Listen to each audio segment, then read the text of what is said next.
Okay, dokie, we are live. I don't know why I feel hot, but I do.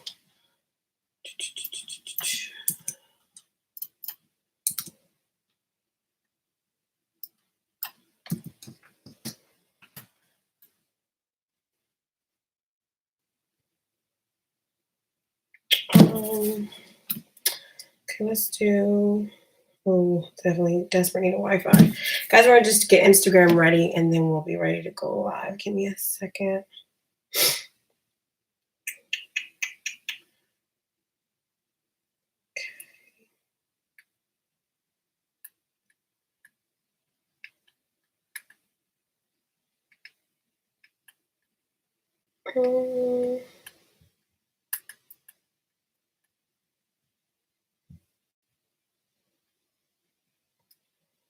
Awesome. I feel like it's gonna be freezing a lot. I'm not into this. Hold on. I feel like Instagram is gonna. I always have issues with Instagram. Always. With the Wi-Fi and all that. So hopefully this works. If not, I am on YouTube doing this. So Instagram sometimes is, it's messing up. Instagram, I'm trying to tell you, I'm not sure about this. I think it's going to go in and out. We'll see. We'll see what happens. Hello, guys. How are you? Good. It's pausing. Yep. Let me just end this. This is not working. Oh, I hate this. Okay, hold on, guys. I'm just trying to get Instagram to a place where it will be feasible to watch. Give me a second. We have to get off of Instagram and just go live with just my strength of my phone. Okay, hey guys, how are you? Welcome. Let's get in and out. I have to go at around 11:45, so we're not going to be long, but we're going to be where this is going to really help you guys. So guys, hello. T-shirt boot camp starts in May. It starts the first Monday. Is it Monday? Yeah, I think it's a Monday. The fact that I'm like so all over the place. Anyway, it starts the first week of May, first full week of May, and I'm really excited. I did, after being requested, release a few more seats because I'm going to just let people come on in. So at this point, I just put in more seats. 2 more people inboxed me this morning, told them they can go get them. So let's get into what's happening. So today I want to talk about the 3 ways of branding a t-shirt business. I went shopping yesterday, as you can see behind here, and I figured it would be a good way to talk about branding, because a lot of times it's funny, when we talk about brands, we think that people are materialistic when really that's what you're supposed to do as a business. You're supposed to brand in such a way that people, they want to purchase, they want to buy, they want to have that name. And I know that on the other flip side, if you're not good with your money, you can become addicted to brands, right? And that's not healthy. But from a business side, you're doing your job if people are loving your brand in such a way that, they respect it, they love it. So I want to show you guys something because I'm rocking a brand today called Super Dry. And I went shopping. This bag rips. I don't know why. But anyway, I went shopping yesterday and I went to Super Dry. I was at King of Prussia Mall yesterday because I was looking to get one of my Louis Vuitton bags restored. Ended up not happening. They said they couldn't restore it. So I just ended up buying a new bag. So that's why there's those bags behind me from Louis Vuitton. And when I was there, I stopped by a brand called Super Dry. And I said, you know what? This is the perfect example of showing you guys branding for businesses and for t-shirt companies. So Super Dry, they don't just sell, they're definitely for millennials, and they have everything from t-shirts to hats to totes to, it's more like a lot of like t-shirts, jeans, they have, it's really it's really a streetwear brand. So they have a lot of like stretch dresses where girls have like the logo all over it. Pretty much all of their products, their logos everywhere. Like their logo is on the hats, it's on the shirts, it's on the dresses, it's everywhere. When I walked inside, I was like, this is the perfect example to teach. So today I was like, I'm going to do this video and we're going to talk about branding your t-shirt business or apparel business. You have 3 ways to do it. 3 ways to do it. And that's what we're going to talk about. The first way is, especially in a t-shirt business, is the phrases, right? So, when you start selling products, right, especially t-shirts, people know, right, you can put a phrase in the t-shirt and sell the t-shirt, right? And your different phrases draw an audience because why? They love the phrases on the shirts, right? So that's a way to have your products, is where you put cool phrases on the shirts that match the brand and bam, bam, boom. Right? There you go. So your whole business is just different phrases, right? Your business is not your name, right? So it's not like your name is the selling point, right? With that kind of business, it's the phrases, right? Okay. But then what's the second one? The second one is the name. Okay. I'm so sorry, Instagram. I'm gonna have to just end Instagram because Instagram is just like, unfortunately, Instagram is not working. So that's like what this is. So this hat, excuse my hair, it's a little curly right now. But anyway, this hat, it says Real Super Dry with the registered trademark right here. Okay, registered trademark, and it has their logo, which is Super Dry. Okay, I bought the tote. I also bought a dress from them, but the dress doesn't have a logo on it. Super Dry, Saint Tropez, whatever way you say this. I'm really bad at names sometimes. So this is it, and let me just show you guys the tag. Now they actually are orange. Most of them are orange, but you'll see Super Dry, right? Okay. When you go into Super Dry is everywhere. Super Dry is on all. I'm telling you, when you walk in the store, you're gonna just be like, you just see logo everywhere. See their logo everywhere. Everywhere you see their logo. Okay. And that is a way to what? To build the brand. Now, I want to talk about this. Hey, Mia, I want to talk about this from a strategic standpoint, because in order to do that, there is a difference. Many times the easiest way, hey, Keisha Smith, the easiest way to build a t-shirt brand, a lot of times at first, is the phrases, because it's something where you don't have to do a lot of work building up the brand part first, right? You can just say, hey, here's a cool phrase. Everybody loves the phrase. They buy the shirt, right? Now, if you have a name that's brandable, your business name sometimes is not the branding name. And hopefully you understand the difference, right? So let's say, for instance, you have a business called da-da-da LLC, right? But the brand is something different. You may have a brand that's called something different. I don't know. It could be anything, okay? But a lot of times your business name and your brand name aren't the same. Now, in your t-shirt company, you want it to be, okay? Do not have a t-shirt business. Now, if you sell t-shirts, like, you're a B2B business, that's different. Hey, Camille on the treadmill, right? But if you want to be a brand, you want your name to be brandable. That's why you want to pick a brandable name. This is one of the issues for a lot of people on why they're struggling, is because you don't have a brandable name. Okay. Your name sounds like a business. It sounds like a business. It should sound like a brand, not a business. Okay. So when you're doing this t-shirt company, you need a name that people would wear. They would wear. So you would think the name Super Dry, but guess what? You make the name something special. See, a lot of times people are trying to pick names that they already feel something from it, but that's not how it works. For instance, Louis Vuitton. It's like, what? Gucci. What? I mean, you make the name special. Chanel. Right? Now we have a feeling of these brands, but that's because they became something, right? Coco Chanel, that was the name. That was someone's name. Louis Vuitton is a name. Ralph Lauren, even though he kind of changed the name a little bit, that's a name. It wasn't like, they were looking for something special. They put their name on. They just said, hey, this is what it is. What's another name? Dion. What's the girl's name? Deanne von Furstenberg, right? I'm trying to think of names. I'm probably butchering people's names. Givenchy. You make it into something. So you can take a name like Cloud Joy, or Prior Sun. I'm just making some things up, right? And you make it into something. Now, what creates it? This is the hard work. Culture. This is big. If you want to build a brand where the name itself is the driving design, because when you walk into Super Dry, a lot of their products, the products themselves aren't that special. It's just the fact that the name is on everything. You have different colors, different types of products. I bought a dress, and it had Super Dry, right? And it was cute. I liked it, but it had the brand name on it, right? And so it wasn't like they were creating different phrases on shirts. It was Super Dry on everything. You may have like different, like this one says Real Super Dry, like little variations, but the logo was everywhere. So The strength of that, this is the second way to create the brand, is that you have to build the culture. If you want your name to become the driving force, then your culture must be strong.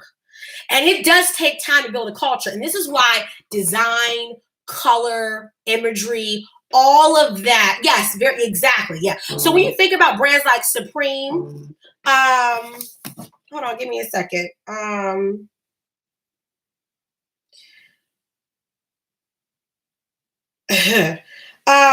When you think about brands like Supreme, brands like Obey, friends like me are talking about.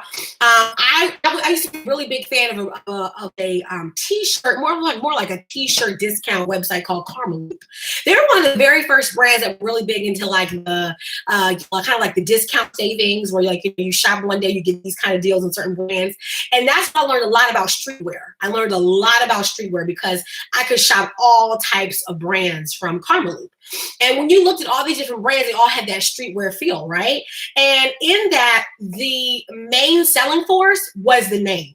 Like, it was the name. It wasn't phrases on a shirt. It was the name. The name itself had its own culture. Like, for instance, Crooks and Castles. If you're into streetwear, if I said the brand Crooks and Castles, you would know what I'm talking about, right? Because it's a streetwear brand. Like I said before, Supreme, Obey. These are brands that, when you think of those terms and those terminologies, they become so iconic that people copy them, right? So when we're talking about these brands, they're all attached to a culture. And so this is why one of the questions that I always ask people, and I asked the people last night at my boot camp, was, what do you want to give voice to? Okay. What do you want to give voice to? Let me say it again. What do you want to give voice to? Okay. Because that creates the culture. Okay. That creates the culture, okay, that you're going to build the brand around. So, for instance, when you go out and you sell your products, you vend, you can't do it like everybody else. You create a whole environment when you sell, because you're not just trying to sell products, you're selling a brand. Branding is not stuff you slap on. It's not just that. It is the culture that you create around the product. That's why people trying to sell t-shirts as a hustle, it only takes you so far, because in order to really build a real t-shirt business, you got to create a culture, right? Even if you sell phrases, eventually you're going to still have to build a culture, right? So that's why you can either do, again, one example is to do the full name. Okay, super dry. I'm a huge Brooks Brothers fan. I went to Brooks Brothers yesterday. And with Brooks Brothers, they're very well known for two things. Usually, if you get their polos, I have a lot of their polos and shirts and things like that, you're going to see the iconic lamb, the sheep. It's right there. This is very iconic. I have this on a lot of my Brooks Brothers sweaters, polos. It just has the icon. It's not the full logo, right? In design, we call that the submark, or you can also call it an icon. It's a variation of the brand logo that is recognizable. So I could hide this, and all you could see is the lamb, and you would say, oh, that's Brooks Brothers, right? Just like with Louis Vuitton, I'll take my artsy. This is the bag I rock every day. Okay, you have the full brand name, which is behind here, right, right there, or you have the submark, which is the traditional. This is the monogram leather, but you have the traditional LV, right? This is the icon. This is the submark. So when you are doing design on your products, you have the option. You can say, listen, we're gonna do. Now with Superdry, they don't have an icon. Their logo is Superdry. Like this is the logo, okay? But then if I do, again, Brooks Brothers, right? We know Brooks Brothers by what? The icon, okay? So if I cover this up, because a lot of, like, I'll tell you, I shop Brooks Brothers all the time. You will, I've never seen anything from Brooks Brothers that actually had this full, you'll never see a Brooks Brothers bag, purse, shirt. They don't do regular t-shirts or polos that have Brooks Brothers on it. You're going to always see the icon, Always, you're gonna always see the sheep, the lamb, whatever you want to call it, on their products. So when you're branding your business or your t-shirt apparel business, you can do a full name, okay, like behind the Louis Vuitton, super dry, okay. You can do an icon, Brooks Brothers, right? Or like you saw with my Louis Vuitton bag, the icon, right? So there's different ways. So these are the three ways. The first way is to do phrases, right? We see a lot of t-shirt brands that do phrases, right? Now, the thing about phrases is, as I posted today, is that trademarking. This is big. This is so huge.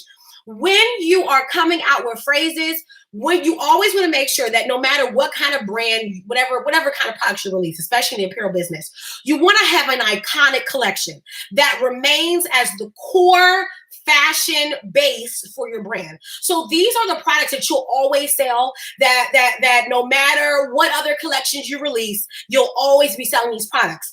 Okay, perfect example is Louis Vuitton. There are classic bags, Chanel, the flap, the flap, they're classic bags that, oh, that is the Chanel, like that's a Chanel bag. When you see that quilted pattern, you know that's Chanel. Like that's an iconic bag. Now they come up with tons of other ones, but when I say Speedy, oh, the Speedy, oh, that's a classic bag, right? So when you think about, for instance, you may think about a Chanel, the classic black dress. That was a Chanel staple. Chick-fil-A, the Chick-fil-A sandwich, right?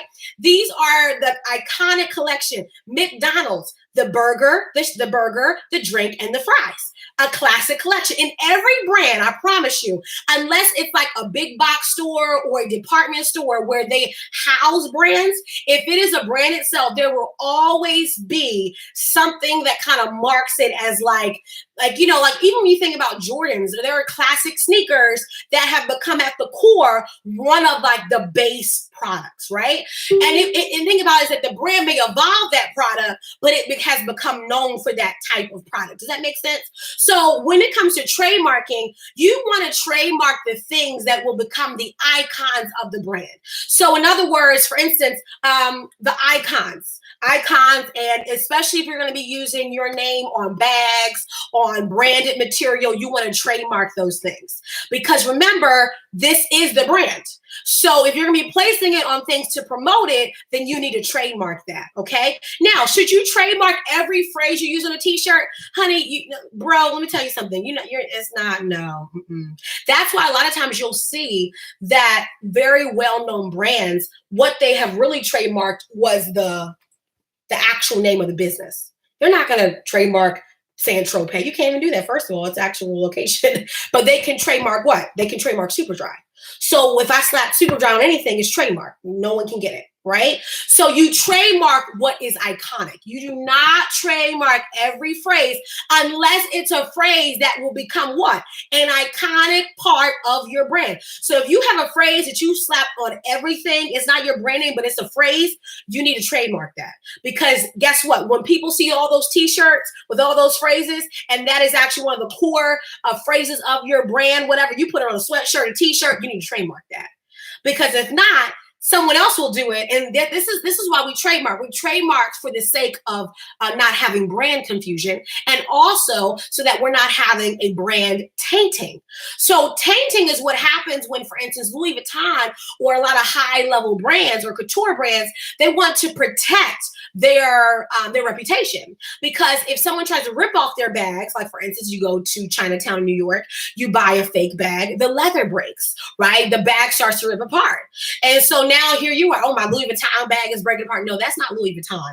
That is Louis something else, okay? Because why? They don't want, now I will say I've had my real bags sometimes, unfortunately, but they don't want to have that reputation of these cheap bags, right? That are being sold for like $40, $50. You know what that does? It cheapens the brand. So that's why they sue these companies that are doing what? That are going against their trademark, that are using their trademark, because what? They want to keep the level of the branding that they've worked so hard to establish. So that's why you want to trademark, so that if someone else wants to go out here and use your stuff, no, they can. Now, I'm going to say something that may not be, you may not think it's integrity, but It's the truth. I have seen so many companies that never trademarked. And then what ended up happening was this. Someone else stole their trademark. But let me rephrase that. They didn't steal it. Mm.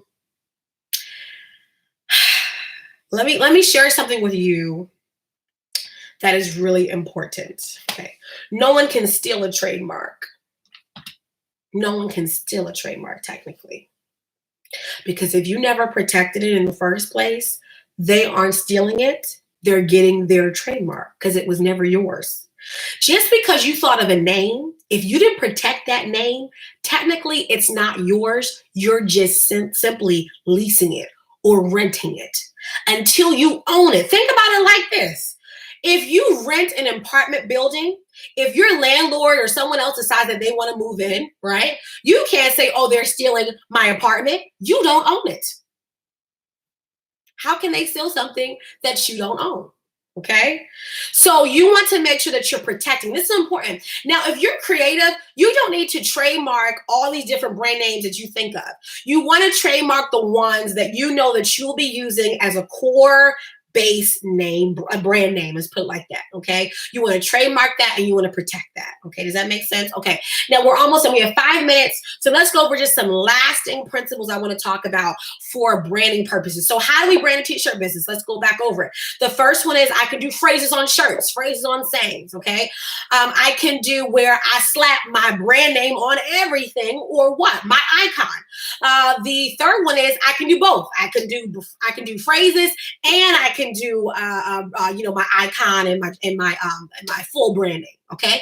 Now the other thing I want to talk about for these last 4 minutes, really quickly, is of course we talked about trademarking, right? And I shared with you guys Kiana McGee is my favorite trademark lawyer based in Detroit. She is amazing, and she owned an apparel company called Daughter of the King that was extremely very successful.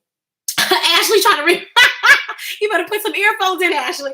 And she's the one that really is great at teaching people, and not just teaching people, but also trademarking for them. So if you need to get a trademark for your business, you need, as Lathyra, she's tagged Kiana. I tagged her in a previous post. You need to reach out to Kiana. She's an amazing God-filled, Spirit-filled lawyer who's great at trademarking, and you want to get that in stone because, of course, trademarking is a process. It does not happen immediately.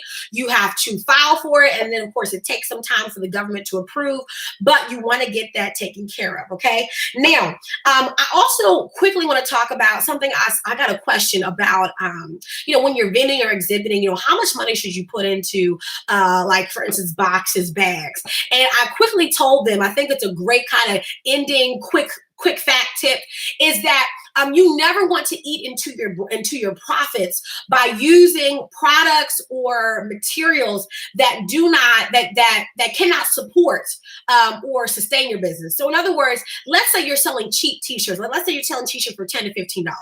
Those shirts should not be going into $2 bags. That's too expensive. You know why? That $2 is eating up the cost of the profit that you just sold the shirt for. So unless you got that shirt for $1, not even $1, you should have got that shirt for 50 cents if you're going to put it in a $2 bag.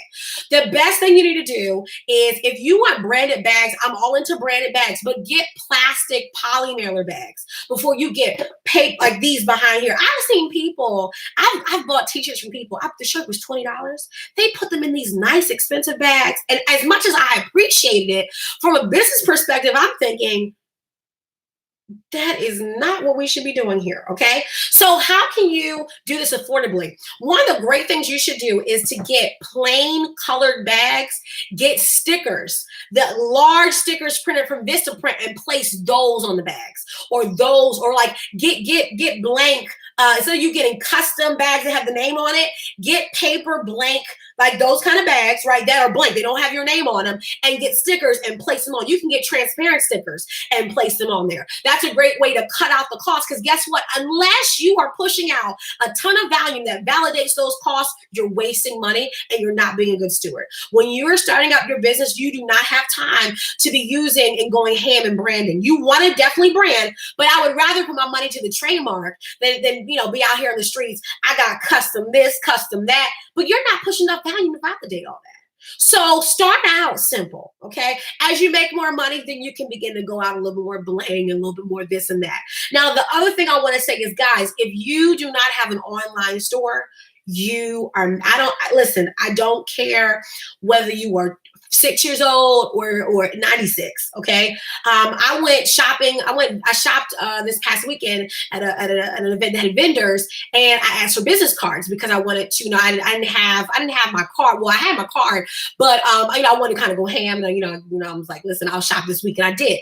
I actually shopped with several of them online, but the issue was that they did not have an online store. So here's the problem. This is a problem. So I love what I saw. But let's say I want to shop with them and I'm, at work, say, you know what? I remember that vendor and I really want to shop with them again. Because they don't have a website, the only way that they can sell is when they show up at places, which means that they're not cloning themselves. Your website should work as a place to where it clones you. That means that you could be asleep. You could be asleep in your bed and someone is shopping from your site. Okay. Now you don't have to go crazy with getting an expensive site. You guys know my favorite platform for a free store is Square. Square, Square. Okay. Number one, they're great at, they have a payment collectors. You guys know the swipe things that they have that you can pick up from Staples, CVS, Walgreens, Amazon, right? But they also offer a free solution for an online store that connects to their payment gateway. It's great, especially if you're shipping items. Use that to push out your product. Now, it doesn't offer email integration. Actually, no, telling them, especially they do now. They offer a Square marketing package. Now they're going to charge you, but since you got a free store, you might as well pay for it. So now they do offer email integration and things like that. So I would highly recommend Square. So that way, it's no excuse for you not to sell anything. But please do not hand me a business card and I look at your card and there is no website. Because you know what I'm going to say? I'm going to say to myself, you must not want more money because you only want one-time money. I'm not attacking anybody. All I'm saying is that by the end of this weekend, you need to go on Square, go to Square, Google Square, type in free Square store. That's all you need to do, free Square store, and set up your store. And then you need to start pushing out that link so people can start purchasing from you and you can start shipping them your products. Okay. But no more saying that you don't have, I don't have any money. I can't do this. I want to hear it. Okay. You guys good? Okay, that was it. We've covered the 3 ways. I want you guys to decide if you're going to be in my t-shirt boot camp come May. Okay, this is pre-homework. You may say, well, just I already have my brand. Okay, I already have my brand. Let me share with you something quick before I let you go. I love when people think that they have arrived, because if you arrived, you don't need to be watching me. You need to be watching someone who's on your next level. So if you think that you have arrived, you don't need to watch this video because you already have your brand. You already have it all together. But let me tell you something about business. Okay. I already know my target audience. I already know all this. Someone told me today, someone came in my inbox and told me, I don't think I really, I love what you're doing. I really don't, I need this class. And I looked at their business. I said, no, yes, you do. You need this class. Yes, you do. Well, I already know my target audience. And let me tell you something. Your target audience changes. So if you think that you've got them on lock, guess what?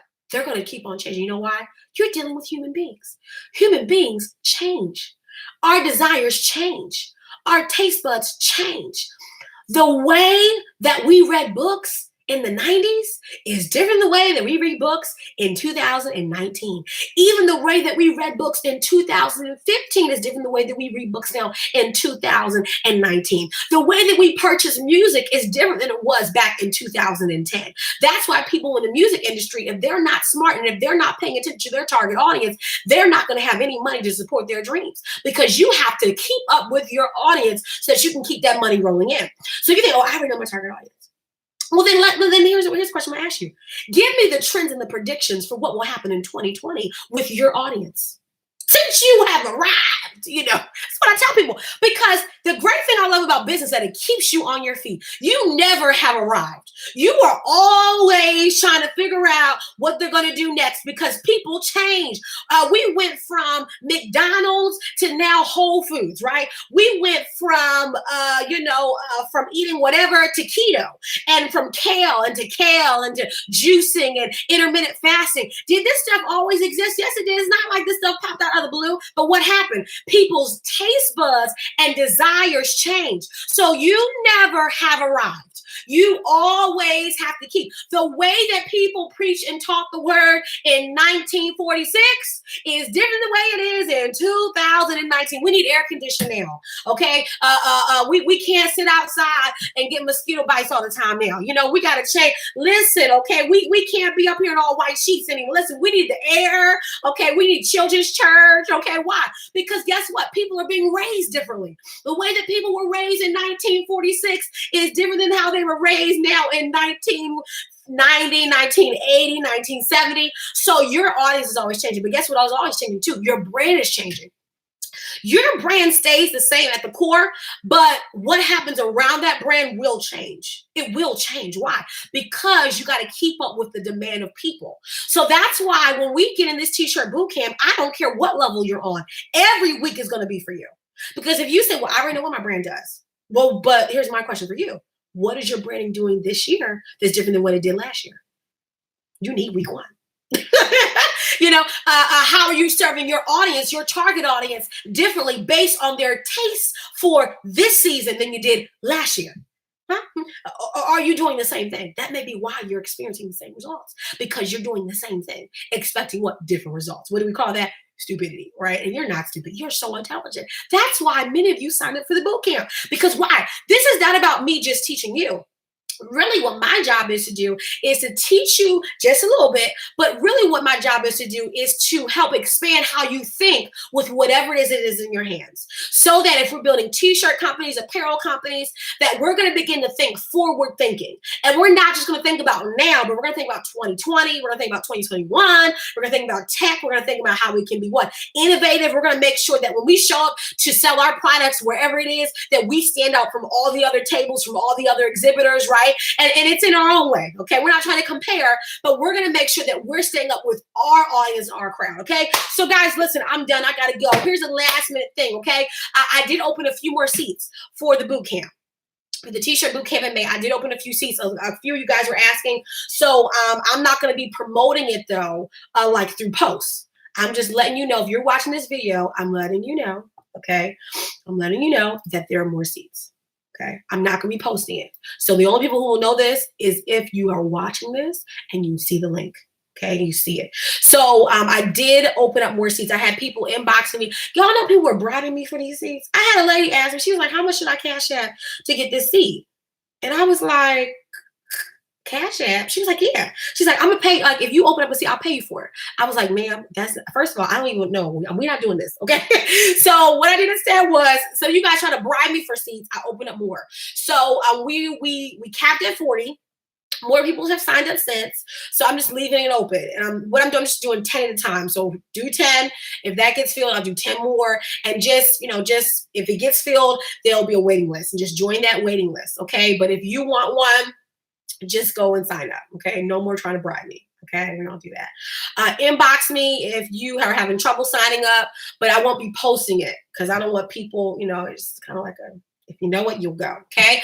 We start in May. It's for 4 weeks. I'm teaching the business of t-shirts. I'm teaching the business of t-shirts. We have a lot of international people who have signed up too, so I can't, as far as vendors and things like that, I'm giving you what to look for in vendors. We'll also be talking about print on demand. We'll be talking about heat vinyl transfers. We'll be talking about screen printing, DTG printing. We'll be talking about print on demand. So we're talking all the different printing options. Which ones are the best to pick? What are the strategies to pick them? Because people are really thinking that print on demand is the best, and it is not. But it is a good thing to use it for a strategy. So I'm going to be teaching you the strategy of that as well. And then last but not least, we'll be also going over I'm adding this component on because some people had requested it, which was vending. How to really do your tables right, because that's a great way to have immediate sales. So I did a whole video on that on my YouTube channel, but that was for women. So I'm going to make it more unisex because we have a lot of men that signed up for my boot camp, which I think is awesome. Guys, see you later. If you have not signed up, be sure to sign up. You can go to genesisdorsey.com, and right there on the menu, there will be a link that says summer boot camps. There's also a huge banner on my website that says summer boot camps, or you can click on the link in my bio. See you guys later. Love you guys so much. Bye. See you, YouTube guys. Thank you so much for tuning in. For Angelic Smith, I see that. Okay, the only name that you have, you said, is Angelic. So yeah, so you want to think about, a lot of times too, I've learned that you really want to think about what is a name that other people would rock. And I've learned sometimes it isn't my name. If I put Genesis Dorsey on shirts, I'm not really sure people would rock that because the culture is not building a community culture. It's more about me. So think about, again, don't stress it. Like, take out time to work on the name. This is not one of those things where you have to like rack your brain to, come up with the name. Take out the time to figure out what you want to do. Sleep on the name, go through a couple names, okay? Ask a few of your friends about it and then go from there, okay? See you guys later. I'll talk to you guys soon. Bye.